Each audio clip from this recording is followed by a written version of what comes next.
Football খেলে গেছে অনেক লেজেন্ড, কিন্তু সব লেজেন্ড একটা নামের সামনে মাথা মতো করছে। ওই নামটা ক্রিশ্চিয়ানো রোনালদো।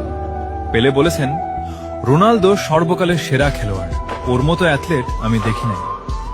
দিয়েগো মারাদোনা বলেছিলেন, রোনালদোর সাথে কারো তুলনা হয় না, ওর মতো কেউ হতে পারবে না। জিদান বলেছেন, রোনালদো আমার দেখা সর্বকালের সেরা খেলোয়াড়, ওর মেন্টালিটি অবিশ্বাস্য। রোনালদিনহো বলেছেন, রোনালদো ফুটবলটাকে অন্য লেভেলে নিয়ে গেছে, আমি ওকে সম্মান করি। মেসি বলেছেন, রোনালদো কে যে বোঝে না সে ফুটবলই খেলাই বোঝে না। নেইমার বলেছেন, রোনালদো একজন কিংবদন্তি, তার খেলা দেখলে যে কেউ তার প্রেমে পড়বে।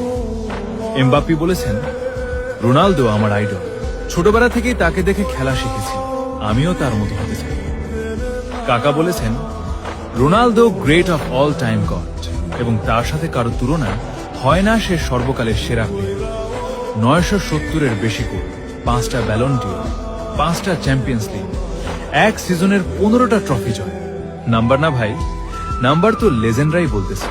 এই জন্যই ও GOAT, greatest of all time, Cristiano Ronaldo. রোনালদোর সাথে কারো তুলনা হয় না, সে সবার আইডল, সবার অনুপ্রেরণা।